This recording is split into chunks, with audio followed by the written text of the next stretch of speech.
Boa noite, irmãos. Eu sou mais picunhento do que Daniel. Boa noite, irmãos. Isso, melhorou bastante. Ainda pode ser melhor, vamos lá? Boa noite, irmãos. Boa noite. Obrigado. Agora eu sei que eu vou ter uma boa noite.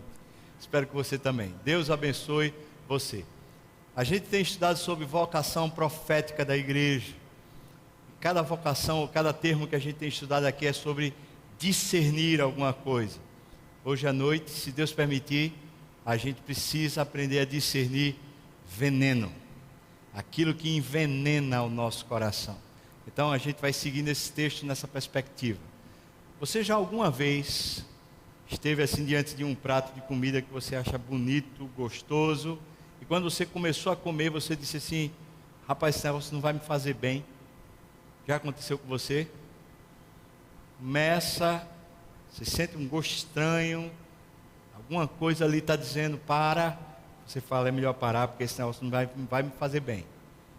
Nós estávamos lá no Egito com um grupo daqui da igreja e eu estava muito animado, acordei cedo, fiz um tempo lá devocional, eu precisava falar com o grupo uma série de textos. Eu fiz lá meu estudo, me preparei, tomei meu banho, me arrumei, tomei café lá no hotel já com o grupo, pegamos o ônibus, saímos em direção às pirâmides, ficamos ali maravilhados com aquilo, que obras são aquelas.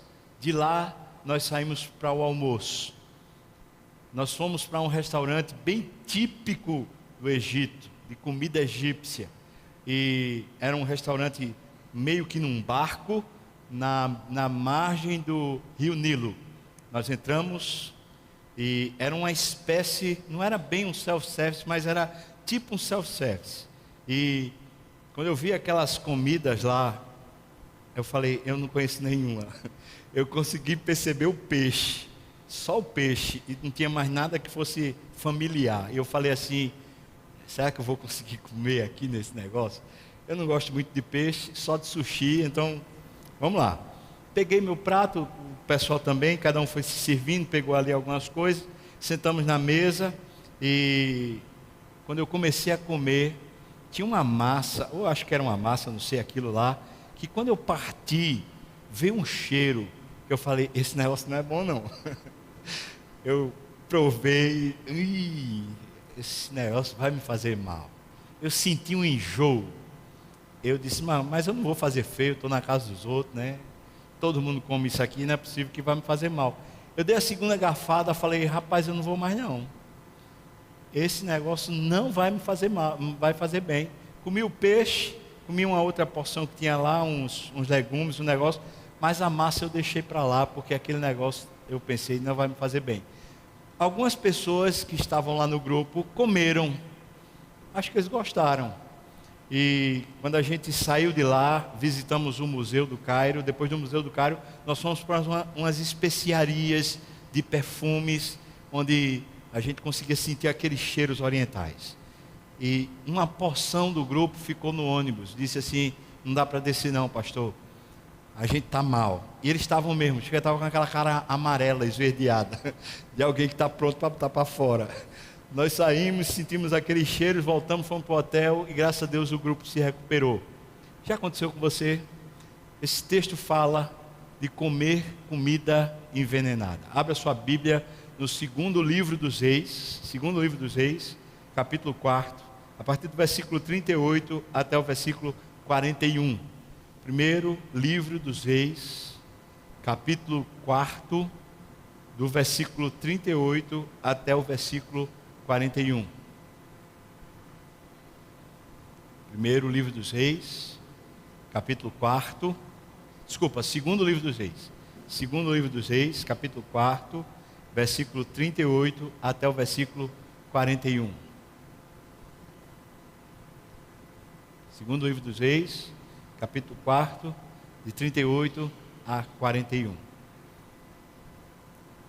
Diz assim a palavra: voltou Eliseu para Gilgal. Havia fome naquela terra, preste atenção nisso. Havia fome naquela terra. E estando os discípulos dos profetas assentados diante de Eliseu, disse ao seu moço. Moço, essa palavra aqui no original é servo, um servo bem novo, um adolescente, talvez até um pré-adolescente, era um servo de Eliseu. Ele disse assim: põe a panela grande ao fogo e fazem um cozinhado para os discípulos dos profetas. Então saiu isso quer dizer que não foi o servo, que ele devia estar lá na panela, mas um dos discípulos saiu ao campo a apanhar ervas e achou uma trepadeira silvestre e, colhendo dela, encheu a sua capa de colossíntidas, voltou, cortou-as em pedaços, pondo-os na panela, visto que não as conheciam. Vou repetir isso. Ele não conhecia e está botando na panela. Versículo 40. Depois deram de comer aos homens. Enquanto comia o cozinhado, exclamaram: morte na panela, ó homem de Deus! E não puderam comer. Porém Eliseu disse: trazei farinha. Ele a deitou na panela e disse: tira de comer para o povo. E já não havia mal nenhum na panela. Vamos orar. Por favor, Senhor, tenha misericórdia de nós. Não há, Senhor, como aprofundar um texto tão simples como esse, se o Senhor não nos encantar aqui com teu Espírito e der o significado mais profundo, mais excelente, e fazendo o seu propósito se cumprir entre nós. Por isso eu te peço, Senhor, tenha misericórdia de mim, que o meditar do meu coração seja para ti agradável, o Senhor fique feliz, mas também que o teu povo aqui possa se encantar contigo, Pai. Por isso opera, Senhor, opera no teu povo, nos corações aqui, no nome de Jesus, amém, amém. Você viu a história, ela é simples.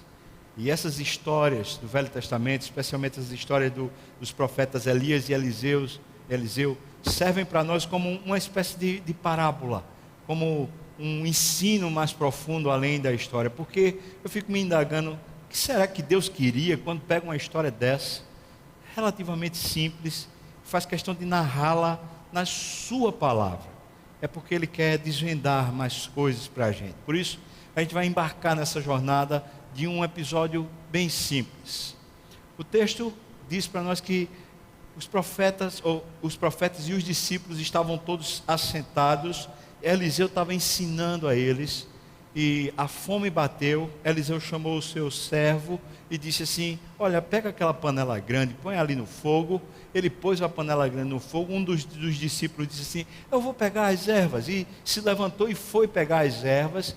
E esse tal não conhecia bem de erva e se confundiu ali, pegou uma trepadeira silvestre, pegou colossíntidas, botou no seu casaco, trouxe de volta, pôs na panela, fizeram o cozinhado, que era uma espécie de caldo grosso, uma sopa, um creme ali que era para ser servido, para dar sustância.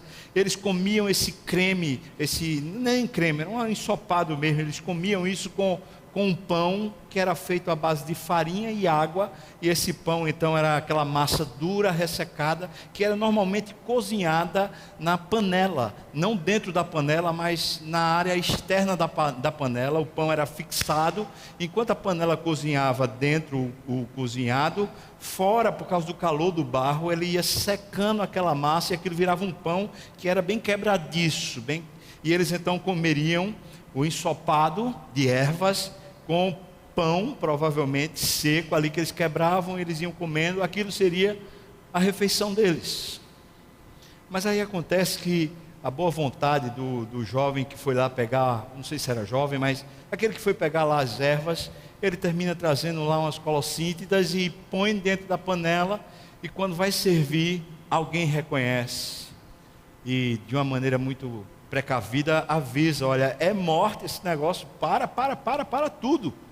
E então Eliseu manda trazer farinha, manda pôr a farinha naquele cozinhado, e aquele negócio fica saudável.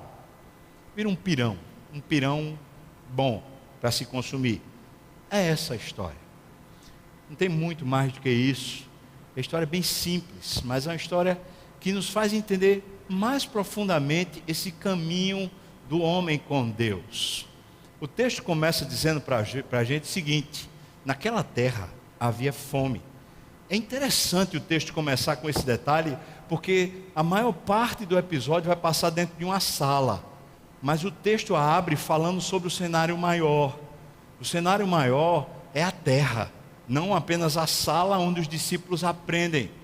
E eu paro para pensar a respeito disso, porque isso quer dizer alguma coisa. Enquanto os discípulos estavam recebendo de Eliseu a bênção do Senhor, a palavra do Senhor, fora havia fome. Houve fome nos discípulos, mas também havia fome lá fora. Muitas vezes a gente não está apercebido da fome que existe lá fora. É uma fome de Deus, é fome espiritual, é fome real. A sociedade está carente de Deus, o ser humano está carente de Deus. Não na nossa época, em todas as épocas há uma fome deliberada. Se a gente entende que o povo que está dentro da igreja, que vem para reuniões, para os cultos, para o discipulado, para os grupos pequenos, para participar das atividades religiosas, se a gente acha que essas pessoas estão com fome de Deus, meu Deus, a gente precisa abrir os olhos, porque vai para além desses horizontes muito. As pessoas com as quais nós convivemos, elas estão com fome de Deus, elas estão precisando de Deus, elas querem conhecer a Deus. Essa semana eu estava em São Paulo, quando peguei o táxi para poder voltar para o aeroporto, para voltar para cá, para Brasil, para Recife. Enquanto eu estava no táxi, eu botei o Waze e vi que eu ia demorar uns 30 minutos até chegar no aeroporto. Eu peguei um táxi cuja motorista era uma senhora, já bastante idosa, inclusive já tinha netos. Quando eu entrei, comecei a puxar conversa com a senhora, ela foi até que ela perguntou: o senhor é o quê? O senhor faz o quê da vida? Eu falei: eu sou pastor. Quando eu disse isso, que eu era pastor, eu pensei assim: essa mulher agora vai rejeitar tudo que eu falar, porque ela vai pensar logo assim: isso é um ladrão que está aqui do meu lado, não é? E vai pensar assim: é melhor deixar esse homem logo aqui, talvez ele tenha até uma arma aqui para me roubar, então é melhor ficar aqui. Não, ela reagiu super bem. Ela falou assim para mim: rapaz, eu gosto tanto de gente assim religiosa, feito o senhor. Eu falei: que bom, quer dizer que a senhora se interessa por esse assunto também? Ela disse: me interessa demais. Olha, na televisão eu sempre procuro assistir algum culto, qualquer culto, pode ser espírita, católico, evangélico, qualquer culto assim, eu quero assistir, eu gosto de assistir, para mim é muito interessante isso. Também às vezes eu procuro na internet para ouvir alguma palavra dessa assim, chega a aliviar a atenção. Falei: é aqui, agora eu vou ter a chance. E comecei a falar de Jesus. Enquanto ela puxava assunto para a religião, eu falava da maravilha que Jesus é, como Jesus encanta o meu coração, como Ele alegra a minha vida, como Ele me satisfaz. Ela viu o brilho nos meus olhos enquanto eu falava de Jesus. Ela falou assim: se o senhor fosse daqui de São Paulo, eu ia para a sua igreja. Eu falei: minha senhora, tem igreja aqui que proclama Jesus, a senhora não precisa vir atrás de mim, vai atrás de Jesus. Jesus quer se encontrar com a senhora. No final orei por essa mulher e disse para ela: vai buscar Deus, vai buscar Jesus. Irmãos, nós estamos dentro de uma realidade. O mundo está carente de Deus. Basta a gente se importar um pouquinho que seja com pessoas com as quais nós lidamos diariamente. Se a gente apenas abrir uma porta, tocar num assunto que seja, as pessoas vão muitas vezes querer não apenas saber sobre Deus, mas vão querer de fato conhecer a Deus. Há uma fome lá fora, não é só aqui dentro. Você pode ter vindo para cá, para o culto, dizendo: rapaz, eu vou porque eu quero conhecer mais. Você vai para o discipulado dizendo: rapaz, eu quero conhecer mais. Você vai para o grupo pequeno dizendo: rapaz, eu quero buscar mais a Deus. Você vem para uma reunião de oração e diz: eu quero buscar mais a Deus. Que bênção, mas eu preciso dizer para você uma realidade maior do que a igreja. É desse mundo todo, esse mundo todo está faminto, precisando de Deus. Enquanto nos reunimos e absorvemos a palavra de Deus e somos edificados e fortalecidos, não nos esqueçamos da realidade maior, porque esse texto começa falando a respeito da realidade maior e ele termina falando de uma realidade maior, porque o pirão que sobra, o pirão que vai no final da história, ele não é servido apenas aos discípulos, ele é servido para o povo. Você pode observar no texto isso. Então, essa é a primeira coisa que o texto ressalta e faz eu entender. Eu estou dentro de um mundo que está carente, fome, obcecado para alguma coisa que seja sinal e evidência de Deus. Você mora numa família onde as pessoas com as quais você lida precisam de Deus. Você mora num prédio, as pessoas que estão lá, elas precisam de Deus. Não é só arenga, não é só problema, elas precisam de Deus. Você mora numa igreja, você faz parte de uma igreja que as pessoas que estão lá precisam de Deus. Essa é a realidade. O texto diz então que a partir daí o cenário é a casa ou a sala. Os discípulos estão sentados, eles estão absorvendo beleza espiritual, absorvendo a plenitude do Espírito. Eles estão sendo nutridos espiritualmente. Mas Eliseu percebe talvez o cansaço, talvez aquele sono que vai dando quando a gente não come, aquela fraqueza. Eliseu observou e falou assim: está na hora de comer. E na hora que ele percebe isso, ele fala para o servo: olha, pega uma panela, mas pega uma panela grande e põe ela no fogo. É outra coisa que a gente tem que observar. Eliseu diz o tamanho da panela, e Eliseu escolhe a pessoa certa para pôr a panela no fogo. Não é algum dos discípulos que estão sentados se maravilhando lá do ensino, é o servo, é o aprendiz, é aquele que está seguindo Eliseu, cuidando o tempo todo, braçalmente das coisas. Ele diz: servo, moço, vai lá, pega a panela grande. O que é que isso vem ensinar para a gente, ensinar para mim? Que muitas vezes, irmãos, muitas vezes, nós precisamos abrir espaço real para a provisão chegar, para a bênção de Deus chegar, para aquilo que Deus quer nos dar chegar. Mas como nós conseguimos abrir espaço no nosso coração, para que o nosso coração não seja pequeno, seja um coração grande o suficiente para receber aquilo que Deus quer dar, quer derramar dentro do nosso coração?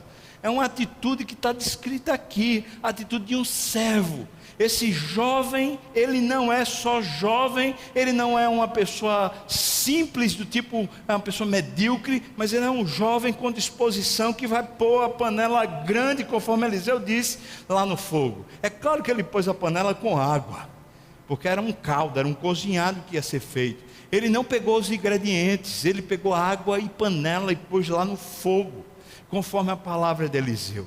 Isso me ensina que se eu preciso que o meu coração seja gigante, se eu preciso que o meu coração aumente, se eu preciso ser usado por Deus para abençoar outras pessoas, para dar alimento a outras pessoas, para nutrir espiritualmente outras pessoas, eu preciso ter disposição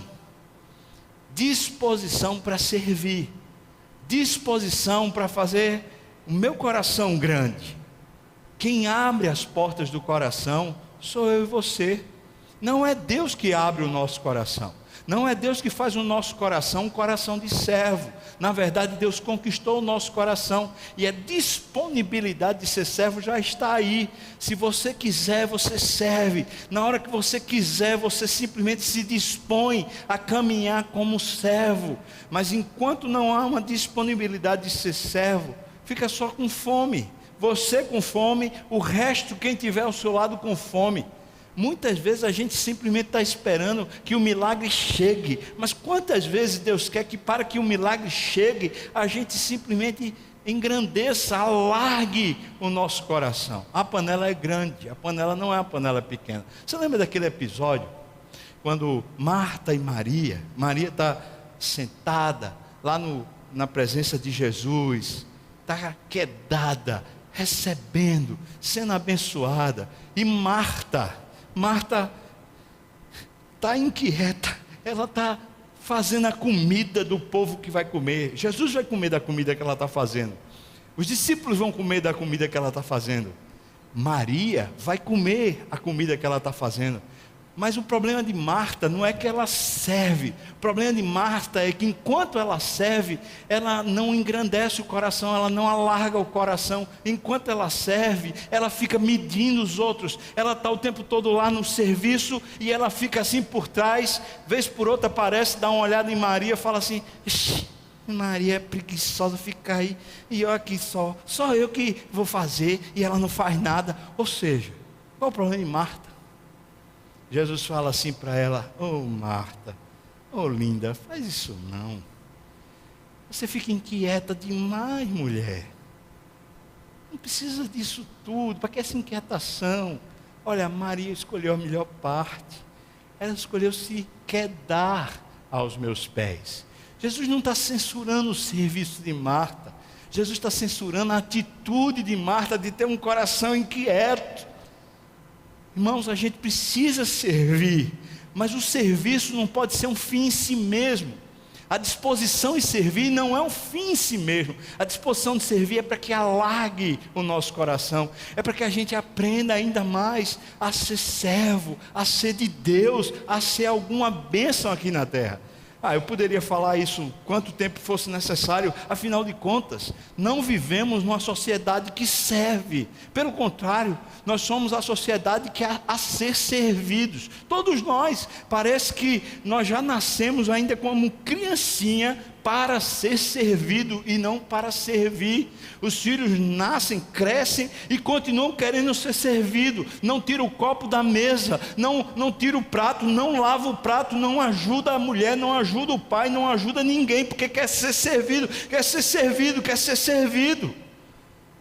Como vamos ter um coração grande se não temos disposição nenhuma para abençoar, se não temos disposição nenhuma para pôr um coração no fogo, como uma panela grande, onde Deus pode acrescentar os ingredientes? Esse é o problema. O problema que encontramos em nós é que tantas vezes nós nos apequenamos, iguais a Marta, quando estamos fazendo algum serviço que seja, servindo dentro de casa, abençoando talvez o pai, a mãe, ou talvez abençoando a esposa ou o marido. Enquanto estamos fazendo serviço, nós estamos nos comparando com o outro, estamos reclamando do outro, estamos achando ruim o que o outro está fazendo, mesmo que seja só descansar. O serviço é para agigantar a gente. Jesus disse que se você quiser ser grande, se você realmente quiser ser grande, você precisa servir. Não há posição de grandeza na vida espiritual, no status, no palco, na aparição pública. Isso aqui é efêmero, isso aqui não vale nada.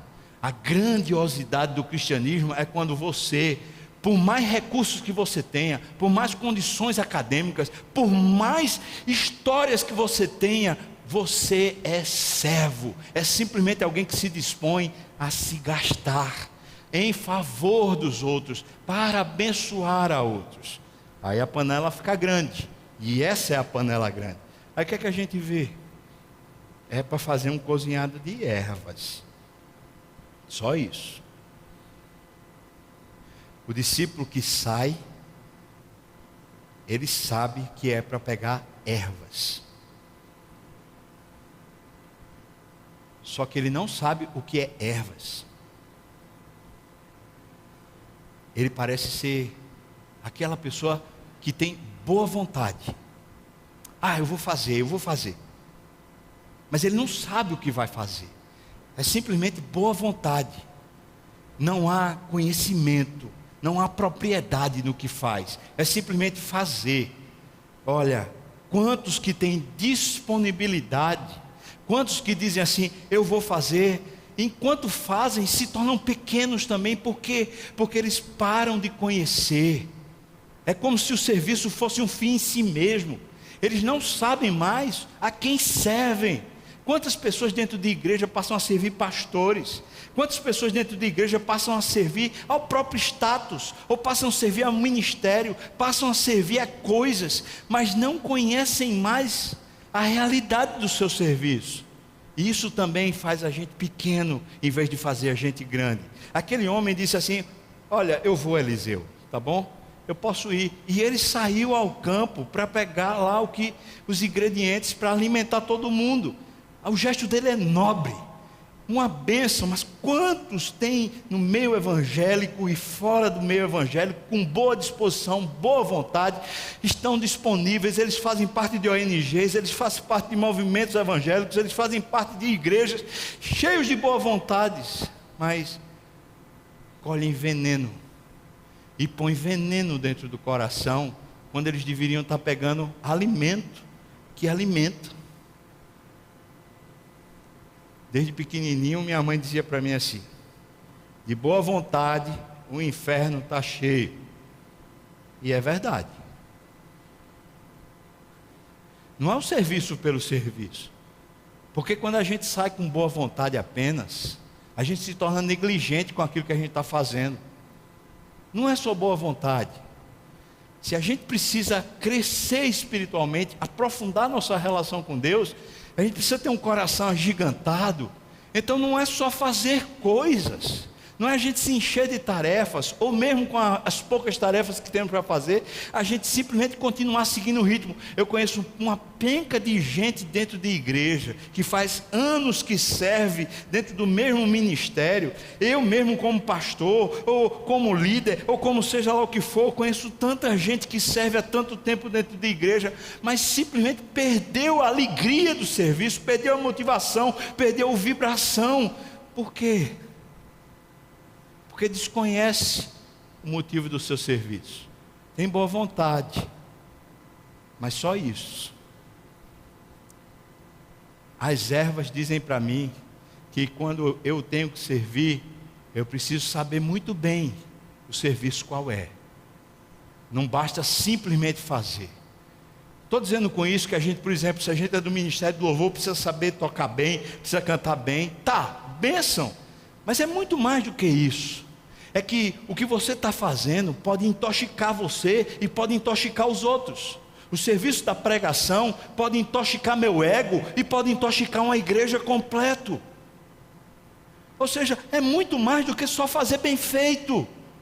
É você saber o que você está fazendo. Isso traz uma realidade, uma dimensão espiritual muito maior do que simplesmente a gente ser gente de boa vontade. A gente precisa ser gente de fé. Isso diz para mim e para você que o que a gente acolhe no coração, o que a gente põe dentro do coração é muito importante. E o serviço é um recolhimento do que vamos guardar no coração. E se servimos sem guardar no coração aquilo que é de Deus, nós podemos estar guardando no coração uma série de colossítidas. E como? O que fazemos quando guardamos trepadeiras silvestres dentro do coração, em vez de colocar ervas? Nós guardamos mágoas, ressentimentos, nós guardamos lembranças, nós guardamos uma série de coisas que vão azedando a nossa alma, vão matando aos pouquinhos. Teve boa vontade? Teve. Ainda tem boa vontade? Tem. Mas acontece que o que está recolhendo, o que está guardando dentro do coração é veneno. As experiências amargas, em vez de elas terem se transformado em bons recursos didáticos para o próprio coração, eles azedaram você. As experiências de distrato, de humilhação, em vez de fazer você mais parecido com Jesus, fizeram você mais arrogante e foram matando o seu coração. Colossítidas diz para mim que é bem possível que enquanto estamos servindo a Deus, desavisadamente a gente começa a pôr dentro do coração aquilo que azeda e estraga a nossa alma. Eu estava pensando aqui sobre esse veneno que os discípulos iam comer, e na verdade eles começaram a comer essa colossítida. Eu pensei que ela pode ter pelo menos duas perspectivas bem reais para o meio evangélico, para o meio das igrejas. Primeira perspectiva é a perspectiva de a gente, em vez de aprender de Deus de verdade, em vez de a gente ter um conhecimento mais profundo de Deus, a gente começa a se acostumar com a igreja sobre a ética e a moral religiosa. Isso é Colossíntida. A gente tem um bom comportamento, a gente tem uma boa vida ética, boa vida moral. As pessoas olham para nós e falam assim: rapaz, aquilo ali é uma pessoa direita, é honesta, uma pessoa que não fala mal de ninguém, a pessoa não diz palavrão, não adultera, aquilo ali é uma pessoa correta. Mas acontece que isso não é vida com Deus, isso é uma vida ética, isso é uma vida moral. Vida com Deus é aquilo que enche o nosso coração, é uma motivação interior, é uma realidade mais profunda. Enquanto a gente se alimenta apenas de uma postura ética, behaviorista, ou seja, a gente vai simplesmente agindo comportamentalmente certo, muitas vezes a gente está enchendo a nossa alma, o nosso coração de veneno, porque a gente vai ficando cheio de razão, a gente vai ficando cheio de verdade, a gente vai ficando arrogante, vai ficando dono de si mesmo, e Deus vai se esvaindo na nossa vida, vai sendo retirado paulatinamente, tipo assim: eu já sei como fazer, Deus, eu já sei como ser correto, eu já sei como ser moral, eu já sei como viver, eu já sei, o Senhor não precisa participar. Colossíntida, você vai simplesmente aceitando como é o jeito, a maneira, a cultura evangélica. Quantas pessoas que entram dentro de uma igreja evangélica e se convertem, e elas começam com paixão, elas começam com fogo no coração, mas logo elas começam a fazer parte de grupos dentro de igreja, são discipuladas, e daqui a pouco elas aprendem como se vestir, elas aprendem como o horário de chegar na reunião, que não é atrasado, não é verdade? A gente chega na hora do culto, direitinho, não é? A pessoa vai aprendendo comportamento, e daqui a pouco, a pessoa nem sabe, mas o coração está longe de Deus, perdeu a graça, perdeu o amor, perdeu o afeto. Outro risco que eu vejo claramente acontecendo com as Colossíntidas é o risco da tradição.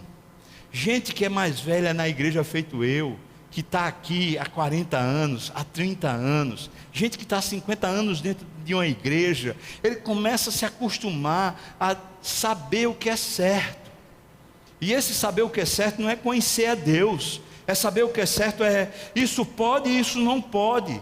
Só pode pregar se for em cima do púlpito, só pode pregar se for de paletó, só pode pregar se for assim, se for assado, você só pode tocar aqui se for de um ritmo, se for... Ou seja, a gente fica cheio de para que isso? De tradição. Só pode se for assim: ah, aquela igreja ali não presta, porque aquela igreja ali o povo prega sem paletó, aquela igreja não... Superficialidades. O maior inimigo do cristianismo não é a heresia, não é a falta que tem lá fora, o mundanismo. O maior inimigo do cristianismo é o subcristianismo.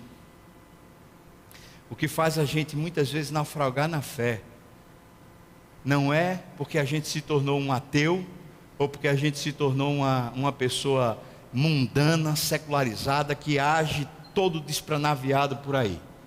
Mas muitas vezes, o que vai fazendo sorrateiramente a gente perder a alegria da salvação, perder a vida comunitária, perder a expectativa de Deus, em vez de a gente estar saboreando a presença de Deus, a gente está só cumprindo rituais, é esse subcristianismo, essa vida apática, é o tipo do evangelismo, ou do evangelho superficial. Você não conhece a Deus, você não se apropria, você não prova, você não sente, você não vibra, não tem aquele amor, aquele deleite por Deus. É apenas cumprir tarefas, é apenas cumprir rigores, é apenas fazer coisas para Deus, mas cadê Deus?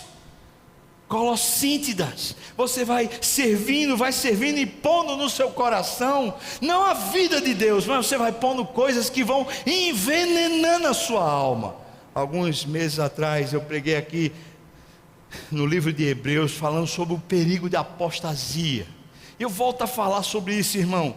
Não brinca com esse negócio. Você pensa que está fazendo tudo direitinho, que está servindo, que está acontecendo, mas perdeu o valor da fé, perdeu Deus de vista, perdeu o coração inflamado pela presença do Senhor, perdeu o valor da oração, perdeu o apetite pela palavra, perdeu a realidade da fé.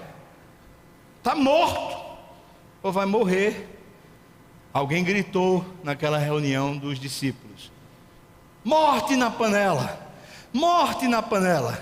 E quando alguém gritou, Eliseu disse: para agora, ninguém come. Eu queria dizer para você, não brinca com isso não.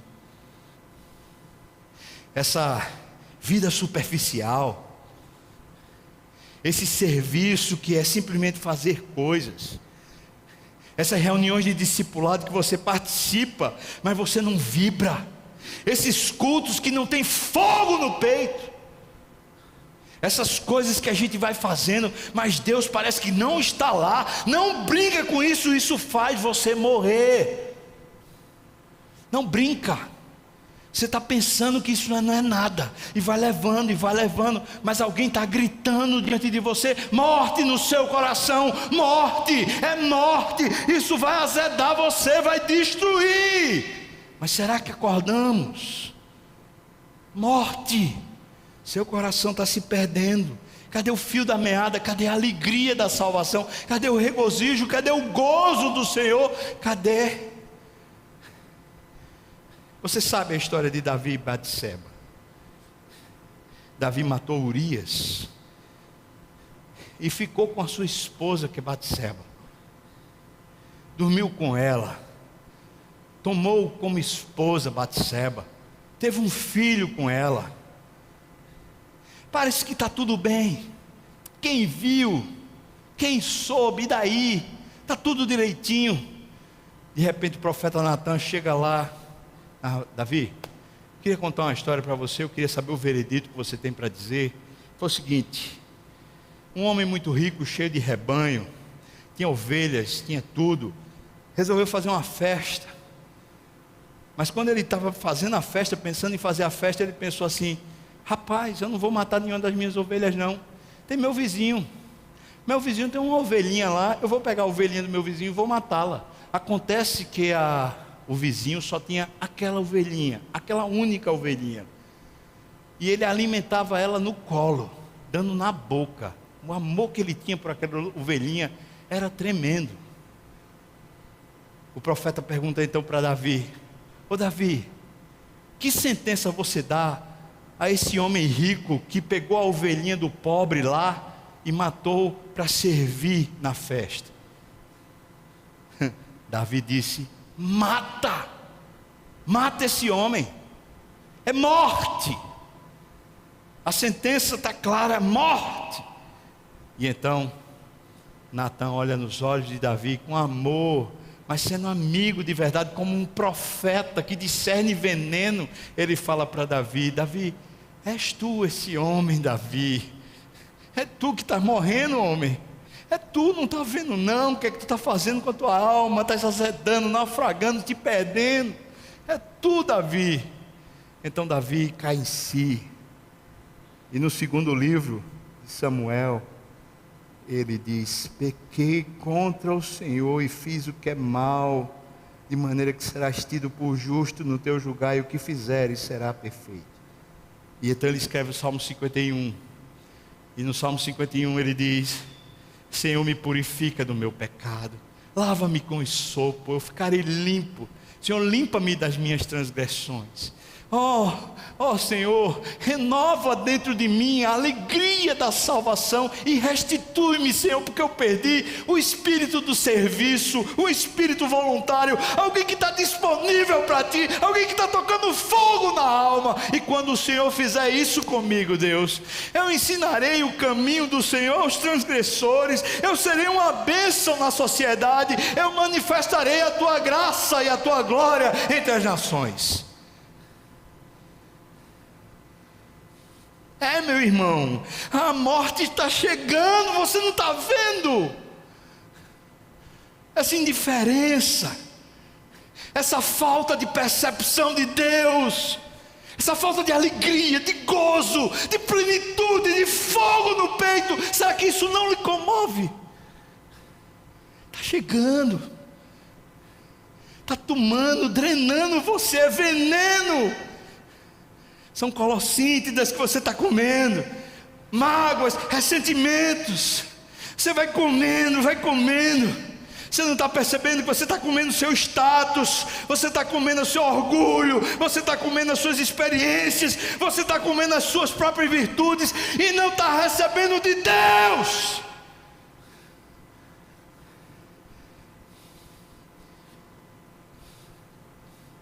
Morte na panela, morte no coração. Está morrendo, irmão, está morrendo.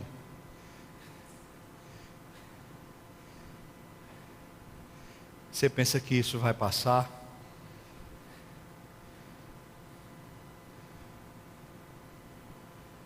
Se você não tomar providência, não vai passar. Eliseu diz: traz farinha, põe a farinha dentro. Essa palavra que é usada como farinha é a farinha que é o ingrediente que vai ser usado no Novo Testamento como palavra pão. Então a gente encontra lá em João capítulo 6, versículo 48, dizendo assim: eu sou o pão da vida. Sabe o que está faltando dentro do seu coração? Jesus. Você pode dizer: mas eu sou salvo, eu não estou duvidando da sua salvação. Você pode dizer: mas eu tive experiência real com Deus, eu vi lá no passado, eu provei, eu participei de vigílias, eu senti o gozo, eu senti a alegria, eu provei, eu desfrutei a presença de Deus. Eu não estou duvidando de nada disso, irmão, não estou duvidando. Mas é lá em Apocalipse que a gente vai encontrar o próprio Jesus advertindo a igreja, dizendo: vocês estão frios, vocês me perderam. Eu quero dizer uma coisa para vocês, olha só. Alguém vai abrir? Eu estou aqui fora. Abre, por favor. Eu estou aí fora batendo. Se alguém abrir a sua porta, se alguém abrir o seu coração, eu, como pão da vida, eu entro. Eu dou vida eterna.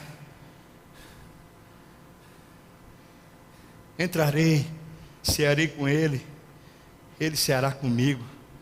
Nós vamos ser amigos. Nós vamos ser amigos. Sabe o que está faltando na nossa vida? Não é serviço. Talvez não seja serviço, talvez não seja boa vontade. Talvez não seja falta de experiência. Sabe o que está faltando?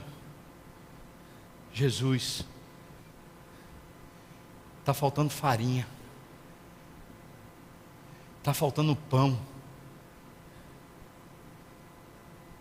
Colossítida só é repaginada quando a farinha entra. O veneno só perde o poder de veneno quando o pão da vida chega e diz: chega para lá, veneno, quem manda aqui sou eu. Sabe o que está faltando para a gente, irmãos? O gozo de ter Jesus, o prazer de desfrutá-lo, o prazer de senti-lo, do seu abraço, de ouvi-lo chamando pelo nome. Está faltando a alegria da salvação em nós, da presença do próprio Jesus enchendo-nos de motivações santas. Está faltando Jesus no nosso culto, está faltando Jesus na nossa reunião de oração. Quando a gente vai para uma reunião de oração, alguém diz assim: vamos lá, pelo que vamos orar? E alguém já diz assim: olha, ora pela saúde, olha pelo emprego, olha pela dívida, é só pedido.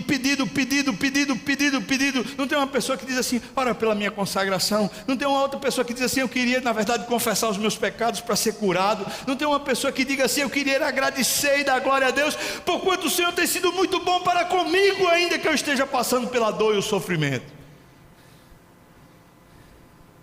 Nas reuniões de oração, o centro É o pedido, não a presença.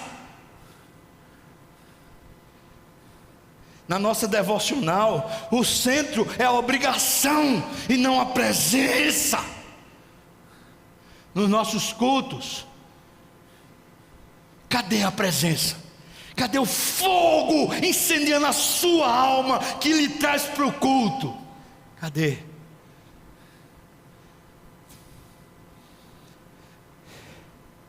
Pôs farinha, mexeu. Não é impressionante que Eliseu não pega assim e faz assim, põe a mão no caldeirão, disse assim: a partir de agora, esse cozinhado está são. Não é impressionante que o próprio Eliseu nem pega a farinha para fazer alguma coisa? Não é impressionante que Eliseu parece que não é nada nesse texto, e parece que o grande ingrediente desse texto é a farinha, que é quem cura, que é quem realiza, quem transforma, quem dá vida. É impressionante. Eu sei que é. E isso é maravilhoso demais para nós. De repente, está restaurado. Quando está restaurado,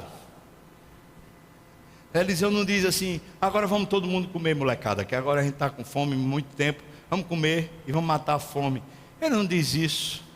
É como se a providência de Deus, quando entra no coração, quando esse fogo chega de novo na gente, a porção que Deus nos dá, não é simplesmente para alimentar a gente e alimentar os nossos discípulos, é para alimentar o mundo. Diz o texto assim: tira de comer para o povo.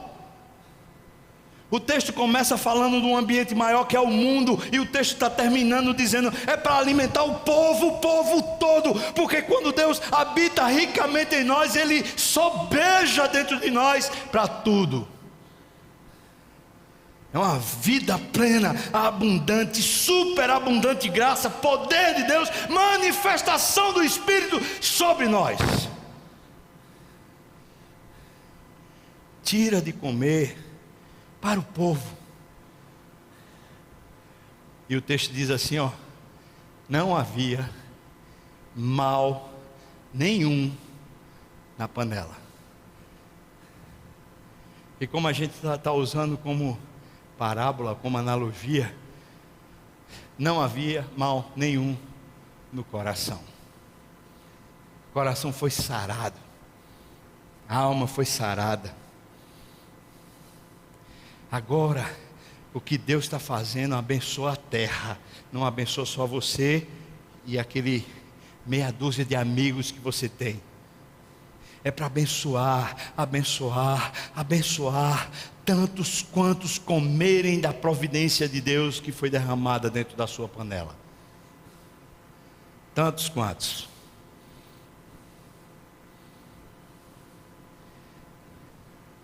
Portanto, esse texto diz para mim que eu preciso tomar cuidado com o que é que eu ponho dentro do meu coração. E dependendo do que eu estou guardando no meu coração, isso está me paralisando, me impedindo de amar a Deus. Mas hoje, pelo poder do Espírito, pela presença dEle, pela aliança que Ele fez lá na cruz, pela realidade espiritual que a gente pode viver, hoje Ele está dizendo para você: é fatá, abre-te. Hoje Ele está batendo na porta e dizendo: deixa eu entrar de novo. Eu sei que você é crente, eu sei, eu já vi você sendo uma bênção na terra, mas você, vou na real com você, você agora não está sendo bênção mais não. Você parou de ser bênção. Você agora está pequenininho, você se apequenou, você foi ficando estranho, você só tinha ética, moral, você só tinha tradição, não tinha mais eu não. Você era um homem de bem, fazia tudo direito, responsável, cumpria suas obrigações, mas cadê eu? Cadê eu no seu coração?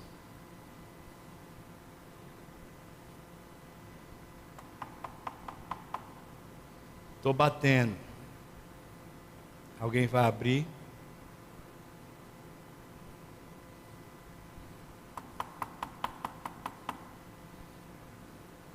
Se abrir, eu entro e ceio. Se abrir, a gente vai ter intimidade. Se abrir, eu vou ter novas experiências com você.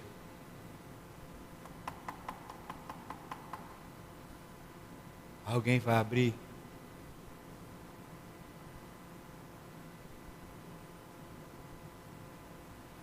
Alguém vai deixar o pão da vida entrar?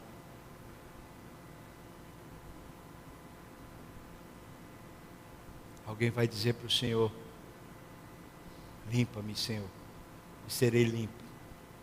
Cura-me e serei curado. Restaura-me e eu serei restaurado.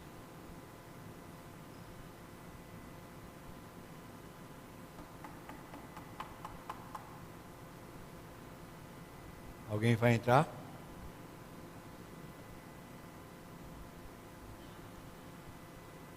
É fatal.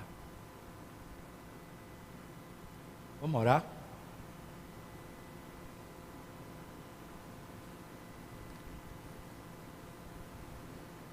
Se você está abrindo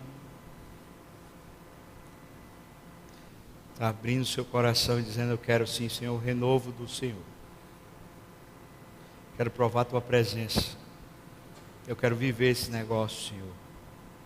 Reaviva-me, Senhor. Se você estiver dizendo isso de coração, queria convidar você a ficar de pé. Queria orar por você. Amém.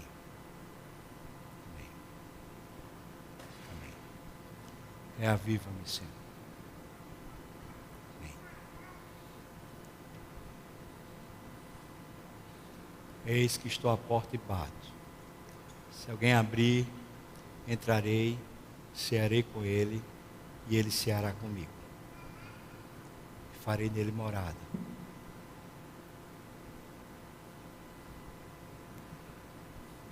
Senhor, eu sei que é muito mais do que só esse momento, por isso, não nos deixa ter a ilusão de que aqui simplesmente a coisa já se resolve, mas por outro lado, eu sei que aqui e a partir daqui, muita coisa se resolve. É por isso que eu te peço, ó Jesus, que pelo poder do Espírito, o Senhor agora cure pessoas aqui, Deus. Arranque amarras da alma, coisas que estão prendendo o coração, orgulho, vaidade, talvez aquele sentimento de inferioridade, talvez, Senhor, aquela humilhação e aquela vergonha que ficaram marcadas lá na alma. Cura, Senhor, agora no nome de Jesus. Restaura a alma, porque a tua palavra restaura a alma. Eu peço pela autoridade dela, Senhor, e clamo a Ti. Dá um despertamento espiritual para o meu irmão, para a minha irmã que está agora de pé. Dá interesse, Senhor, mas também eu te peço que eles tenham a atitude, Deus, não apenas interesse. Que eles tenham boa atitude e o Senhor entre, o Senhor ceie, e o Senhor faça morada. Abençoa a casa, abençoa sobejamente a alma, a vida dos meus irmãos, de uma maneira que além deles, os que estão no entorno, as pessoas com as quais eles convivem, a cidade onde eles habitam, sejam abençoadas por esse irmão, Pai. Eu clamo ao Senhor pelo poder do Espírito que seja derramado sobre a vida dos meus irmãos aqui, Pai. Ó Pai, nós oramos assim, no nome de Jesus, amém e amém. Irmão, se você puder ficar de pé, dê um abraço no